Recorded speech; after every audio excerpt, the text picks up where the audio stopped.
Hi, I'm Adam Gonzalez from Telegraph Mastering. And I'm Josh Bonatti from Bonatti Mastering.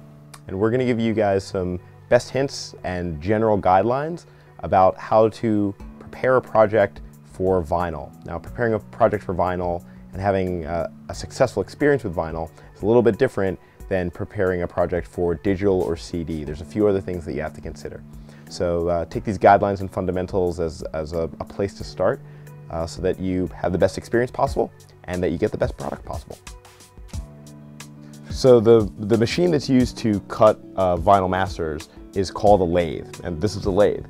This one was made by an American company called Scully, and the lathe is what's used to transfer your digital files from the computer or reels of tape to a finished vinyl lacquer, which is what Josh is holding. The brand new lacquer, so you can see it's a blank disc, and this is the size lacquer you use to make 12-inch masters with. It's 14 inches in diameter.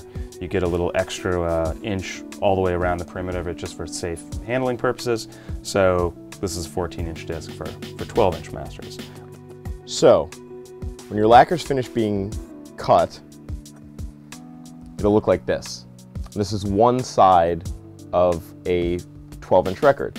Now you're going to need to cut two lacquers, one for the A side and one for the B side. The reason that you cut two lacquers is after your lacquers are being cut, they're sent to the plant. And the plant uses a process called electroforming to change the lacquer into what Josh is holding. Into this, which is called a stamper, basically. So the electroforming process, which is also colloquially known as plating, is the second step after cutting.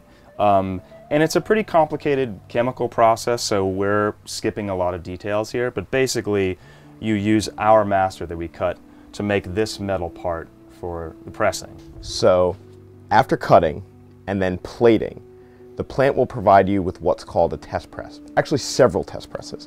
And a test press is going to be a test version of your record that has gone through the manufacturing process.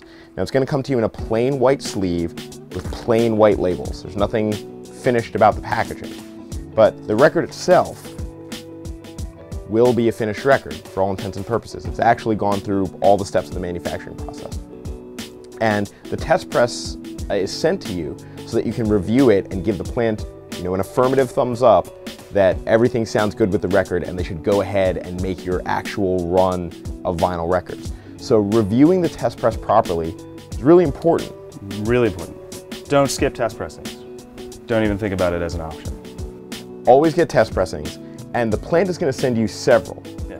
It's important to listen to all of them because vinyl is a very fluid physical process. There's a lot of variables in play. Things could have been introduced in plating or perhaps in the manufacturing process with these huge hydraulic presses squeezing down on hot plastic.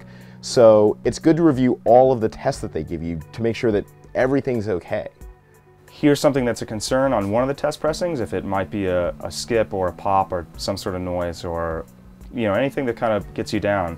See if it repeats on the other test pressings. If it does repeat on every one of them, then you definitely know that you probably have a problem. If it's just an anomaly on one pressing, you have a big noise and then nothing on the rest of the pressings, it might just be that that particular copy is bad for whatever reason. So if you hear a problem, try to see if it repeats on the other pressings. And it's also not a bad idea to listen to your test pressings on more than one turntable, just to rule out, if you hear a problem, just to rule out the fact that it might, that it's your own turntable that's not introducing the problem. And a word about turntables. You do want to make sure that you've got a clean turntable with a good needle when you're reviewing your test press. Your vinyl playback experience is really only going to be good as what you're using to play back your vinyl. So the arm that your cartridge and stylus sits on is called a tone arm. So you're going to want to make sure that your tone arm isn't damaged in any way. And you're going to want to make sure that your stylus is clean, and that the turntable is clean and that the record's clean. If you have any questions about a test pressing or any questions about your turntable, talk to your mastering engineer. They're going to have a well set up, well calibrated vinyl playback setup, and they'll be able to definitively answer any questions that you may have.